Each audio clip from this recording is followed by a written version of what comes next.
Newsflash, not every person is qualified to work with your agency, your consulting business, your high ticket products or service. They're not. They are not all a good fit. I don't care if they pull out their credit card and they beg to give it to you.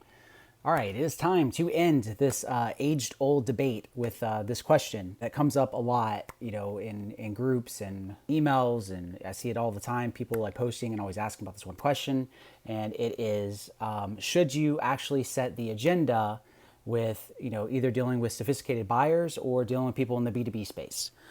So I wanted to go ahead, while I'm in the middle of working right now, go ahead and knock this video out because while this is fresh in my mind, and go ahead and put an end to this debate, okay? So the reason, there's always these two classes of people who say this, right? There are people who are in sales and they get results, they close deals, right? But because they close deals, depending on the frame of where the deal came from, what situation it is, whether it's outbound versus inbound, webinar, all these things like play a major role. And a lot of people who don't set the agenda will always tell you, well, I never set the agenda, right? I close deals all the time. Like I never set the agenda, so you shouldn't do so. But oftentimes we forget what the purpose of the agenda actually is, right? How powerful it is. And let me tell you a story. So recently, with our sales team, of course, we do a lot of sales live call trainings, right? We review calls, we do trainings together, we listen to them. And oftentimes my closers would get in a sticky situation to where when they're qualifying somebody, they'll have to really address the flaw in the prospect, right? When you're in an uneasy situation, especially when you're high ticket, which if you're, the question here is B2B, which is my jam, right? If you're B2B, you better be high ticket. So qualifying for super high ticket is very, very important, okay? And oftentimes during call reviews, I will see people who get uneasy when there's something they have to say and address to the prospect, and don't want to kill the tone of the conversation, right? And that happens when you have no leverage. So the agenda, especially in B2B sales, my answer to this question, just so you guys know, is yes, absolutely, 100%. Always set the agenda if this is an actual closing call, right? If it's a follow-up or something, maybe they're just on the fence and stuff, you don't necessarily have to. It doesn't matter unless you just want to let them know what the purpose of the meeting is. But if you are doing B2B, you should absolutely 110% always set the agenda, and here's why, okay? If it comes up later in the conversation and you are actually qualifying, right? The agenda is very powerful to hold the qualify frame all the way through. If you have to deliver some kind of flaw to the prospect, like a concern or something that you notice, and you want to be able to deliver it in a way to where, they don't get defensive, and you want them to understand context of holding the qualifying frame to make sure that that frame has been held, right? Consider this frame control, which I'll do an entire video on frame control because it's so important that people don't understand how powerful this is. In B2B, it gives you a leveraging tool. So to go back to the call, one of our reps was on, and they were trying to deliver a message to this prospect, right? And it's funny because I pointed out in the beginning of the call, hey, you never set the agenda. I said it right in the beginning of the call. Just so you know, if it comes up later, you have no leverage power or capability because you didn't set the agenda and reaffirm the frame, right? So I pointed that out. Later, it came up, and the prospect, and then the closer realized, oh my gosh, had I've actually set the agenda, I get it. I could have leveraged that right now in the call and leaned on the agenda. And I'm like, yes, exactly. And so since then, he's always made sure that he set the agenda, and during the calls, when it comes up, super proud of him because he'll actually call out the flaw in the prospect or a concern or a character identity trait, right? If you don't know what I'm talking about, character identity trait, literally go to my channel, go to the playlist, watch the high ticket closing framework where I talk about how to close based off of identity and qualify correctly. So you have to understand, let me give you an example, okay? Let's say you're a B2B consulting firm or an agency, right? And you do done for you marketing services and paid ads and whatever, right? You're B2B company and you want to charge super high ticket. And whatever the frame is, you say, hey, listen, we want to work with people in these industries and we want to take on 5 clients in the next 60 days. We're only taking 5, right? That's our team capacity. You want to sell a high ticket. It's going to be a premium price. And, there's certain criteria that they must meet, right? Now, oftentimes, the reason why a lot of people, just so you guys know, don't set the agenda and get sales is because they offer the product and service. They don't have to set the agenda because no matter what, they're going to pitch the product and service. Even if the prospect isn't qualified for the product and service, right? The agenda is to hold the frame to qualify, to even make sure that they're the right fit, right? But if you're in an industry where your boss and your people's gonna tell you, well, you just don't give a crap about the results of the prospect, then yes, you can go through every single call, just pitch no matter what, and not even care if they're qualified, which is a disservice to the prospect, just so you know. It's a disservice to what you are selling and to them, and you're not putting their well-being, but that's a whole different rant. When it comes to the agenda, a lot of people I'll hear in calls where they'll literally say, well, hey, I'd like to set the agenda of the call. That's not what the agenda is for. You don't say that.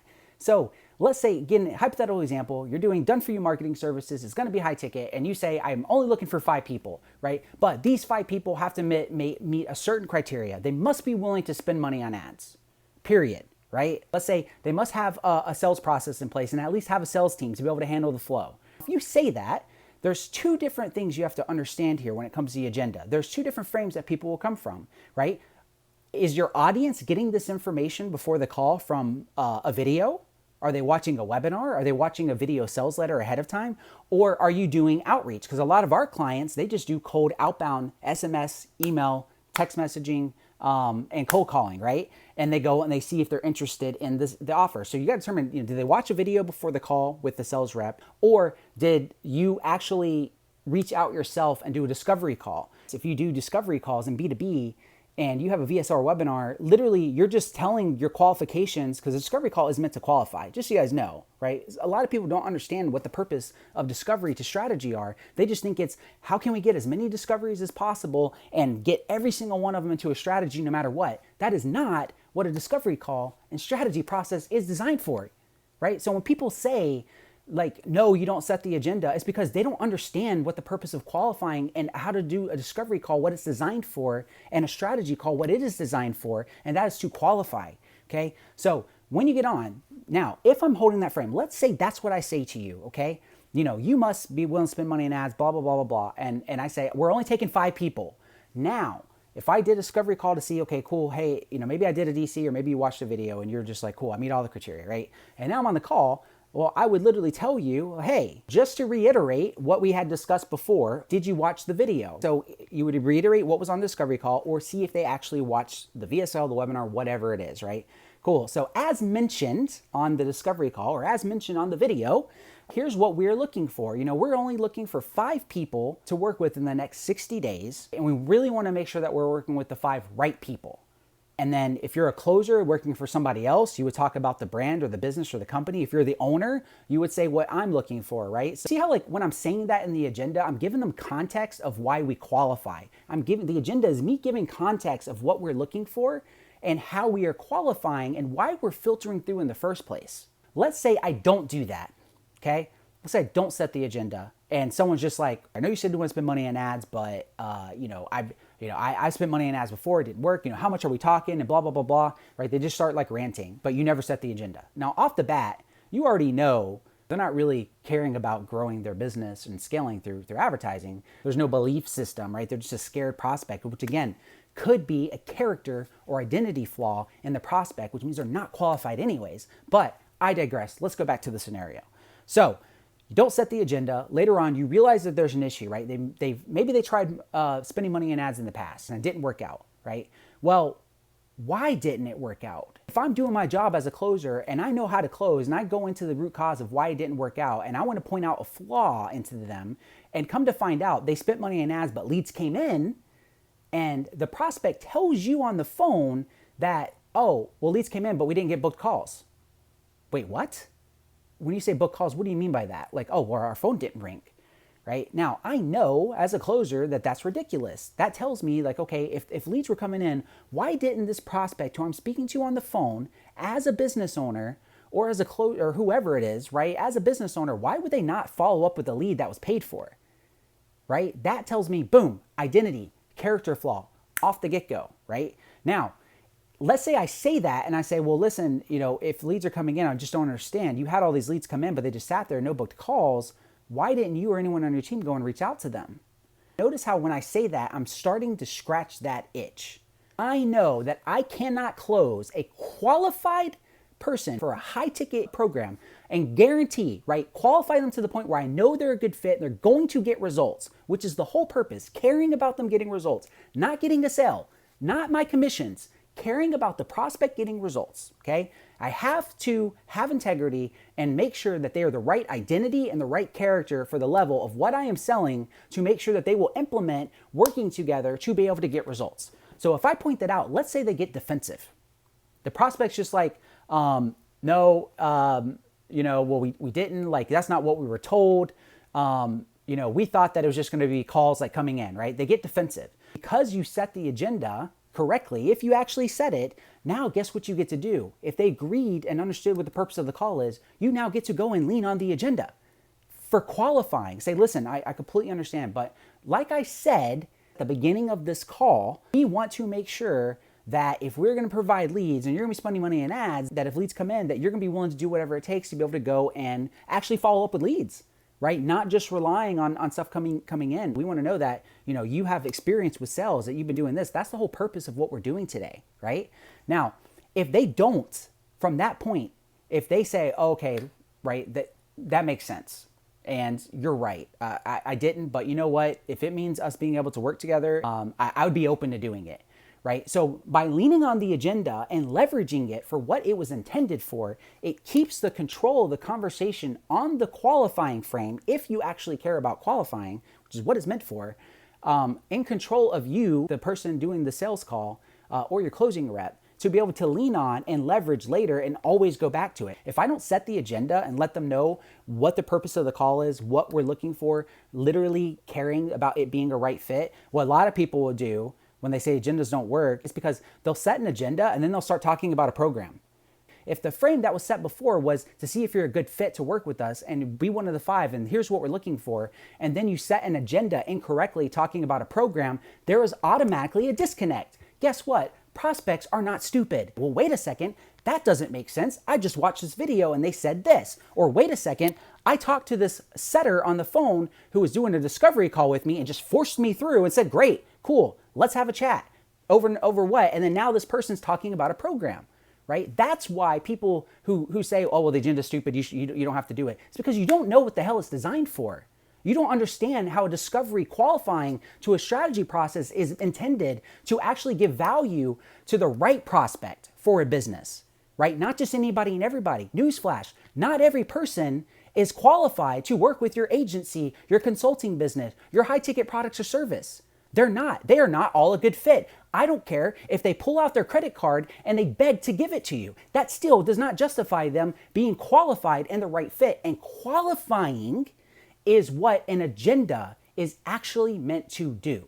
So to answer the question, to nip this in the butt for anyone else that wants to argue about it, that in sales and you close deals and you never set the agenda, right? You're probably in an opportunity where you're just taking and you're pitching no matter what, and you're going to go ahead and pitch the program and you don't care about their identity. You don't care about how they show up. If they can afford it or not, you're just going to go ahead and still sell them the product and service no matter what and not qualify, right? Yes, of course, could I close deals doing that? Absolutely. But that is not, and I repeat, not what setting an agenda correctly is designed for. It is designed for high ticket, especially in a B2B space, for actually qualifying correctly and seeing whatever frame is set to hold that frame the entire way through without there being a frame break, disconnect in what was told to them throughout the entire process. Make sure that they are on the same page and give you the control and authority. Now, if I go to set an agenda and someone fights me on it, you don't carry on with the conversation. They're not qualified. They automatically DQ'd themselves. Right? I know in the industry right now, everyone's talking about this amazing one call closes BS and myth that goes out there that you should be focused on one call closes and you don't have to set agendas and this is what it's all about. It's just about tonality and it's about saying this and saying that and delivering the pitch effectively. No, closing is about qualifying. A close does not happen just because someone pulls out their credit card and pays you money for your service. A close happens when this person gets results. Like, don't misconstrue the two of them. This person must be qualified enough to go through and actually get results if you are an ethical business and give a damn about your prospects. That shit matters. We have 100% retention from 2021 because we use the agenda and the qualified frame correctly. Let me say that again. 100% retention on our paying clients, 100%. They all are getting results because we actually qualify them first to make sure that they're legitimately a good fit before making them get involved into a program or a high ticket service. If they are not a good fit and we did not qualify, we don't pitch them. We disqualify them, right? No one wants to talk about disqualifying because it's not sexy. You guys just care about one call closes, 80%, 90% conversions. Well, here's a newsflash. 80 to 90% of people are not qualified for your stuff. They're not there yet, especially if it's high ticket. If you're picky, if you can niche down and be picky and have qualifications, you'd be surprised how much more revenue your team will close, how much more revenue you'd have for your business. And it all starts with setting the agenda correctly. So that's my rant for the day, guys. I hope that puts an end to this. If you guys disagree with me, cool. Put it in the comments. Let me know. Let's hash it out. Always down to. Maybe I'll have you guys on the upcoming show, Sell for Scale, for my new B2B podcast that's going to be launching very soon. And if you guys want to know how to set the agenda correctly, literally go to my channel, like, subscribe to this, go to the playlist. I'll put a link down to the playlist below in the description. Go and watch the 8-step flow. This is the same training I do for our team and all of our clients' team. All my sales training is literally here on YouTube right now. And I cover the intro and the agenda and doing it correctly and how to leverage everything the right way for what it was designed and meant to do. So you and your team can literally just go watch those videos and start running and get results immediately. For the sake of qualifying and making sure people get results, always, always, always in B2B, set the agenda, reaffirm the frame that was set, so that you guys are on the same page and you know that you are qualifying them, not the other way around, right? You're the one in control. They must meet the terms to be a good fit and be deserving of the value you are giving and providing to them, because you are a badass and that is what you do. Awesome. My name is Starr. I'll catch you guys on the next video.